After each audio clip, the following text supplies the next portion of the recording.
In the last lesson, we discussed how to prepare a procurement management plan. We also discussed the three types of common contracts: fixed price, cost reimbursable, time and material. In this lesson, we'll discuss these contract types and when to use them. The first contract type is fixed price contracts. With this type of contract, the cost of procurement is fixed at the time of the agreement. A fixed price contract requires a well-defined scope statement and schedule so that the requirements are well-defined. There are three types of fixed price contracts. The first is firm fixed price contracts. In these agreements, the price is fixed at the beginning of the contract and no changes are allowed without a formal change order. These contracts are best used when the scope can be very well defined and all the requirements are set out in day one.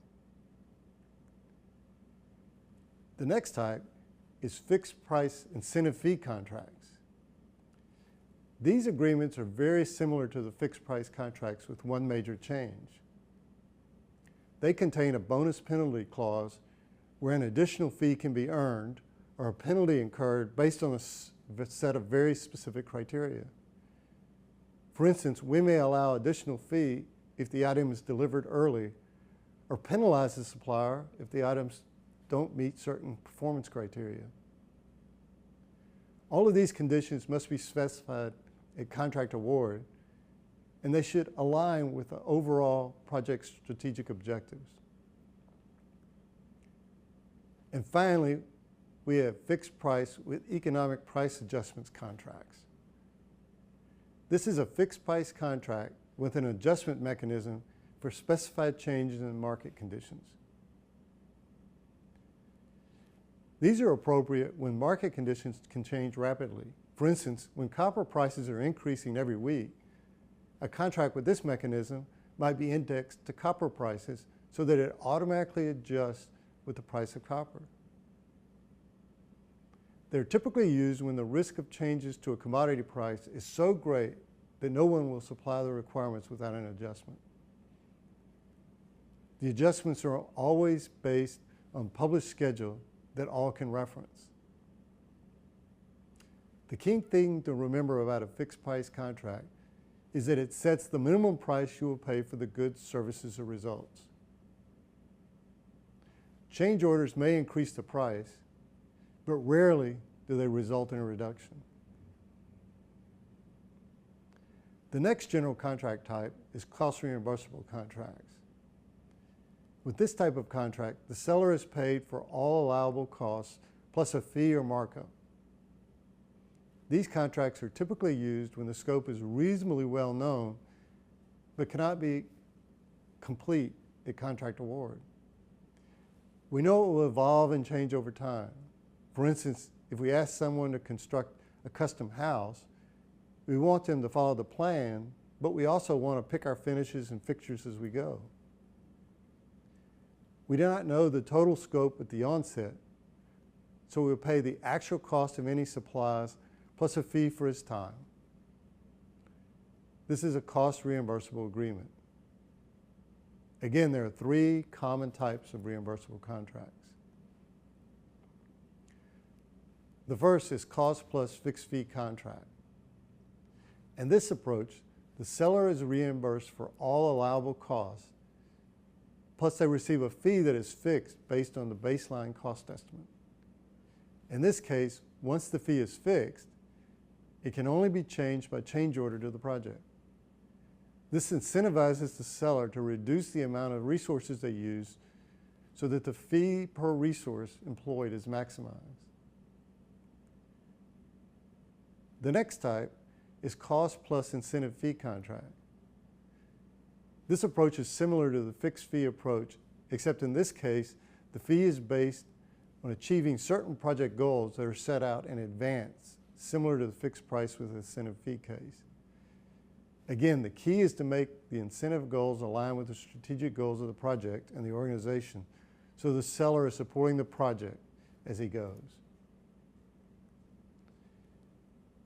The last reimbursable type is cost plus award fee contract. In this case, The fee is based on a set of subjective criteria determined by the buyer. The criteria are set out in advance, but the grading of how well the seller does against them is subjective and by the buyer. The criteria may include things like teamwork, cooperation, quality, efficiency, or any other item that's important to the project. The last contract type is a time and material contract. This type of contract is typically used when the scope of the contract is not well known and we know it will change over time. It allows for the scope to be developed as we go and still allow the supplier to recover their costs. This family of contracts are hybrid contracts that use elements of the fixed fee approach and the cost reimbursable approach. In one case, the seller might get reimbursed all allowed costs plus a sliding scale fee that is a markup of the bill cost. In another case, maybe a fixed unit rate per unit employed. The unit may be man hours or maybe material installed or supplied. In this case, the fee is included in the unit rate, but the number of units is variable. So how do we decide which contract type to use? The first thing we should consider is what are the standards for our industry? What types of contracts does our organization usually use? Many times the contract type is dictated by one of these answers or both. Next, we should consider the amount of project definition available. The better the definition surrounding the procurement activity, the more we can use a fixed price with minimum risk. If the projects lack definition, then time and material approach may be the best. Another consideration is the amount of resources available to manage the work. Typically, time and material contracts take more oversight to confirm that the amounts charged by the seller, both in terms of the number of units and the price per unit, are correct. Fixed price contracts test less oversight.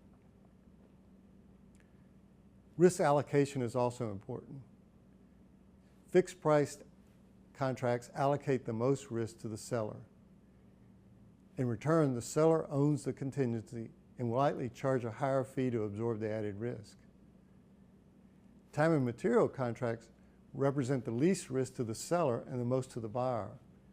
On the other hand, the buyer owns the contingency and the fee charged by the seller is typically less based on the lower risk. Based on the allocation of contingency fee in a fixed price contract, the contract price is the lowest cost we will pay for any contract. Any changes will likely increase the price of the contract. In a time and material contract, the cost to the buyer is lower if the seller uses less resources or does not require the contingency, or it can be higher if the opposite is true. Conversely, time and material contracts give the buyer the most control over the work and fixed contract prices the least. The cost plus approach will usually fall between the two extremes of the fixed fee and the time and material approaches. It may represent a good compromise approach when you're looking at a mix of criteria. All of these factors should be considered when we make a decision on contract type to be used in a specific procurement activity. On many projects, all three types are used on different goods, services, or results. For instance, when we buy our goods on a fixed fee, our services on a cost plus basis, and a report on a market on a time and material basis. All are valid approaches, and we need to pick the right one.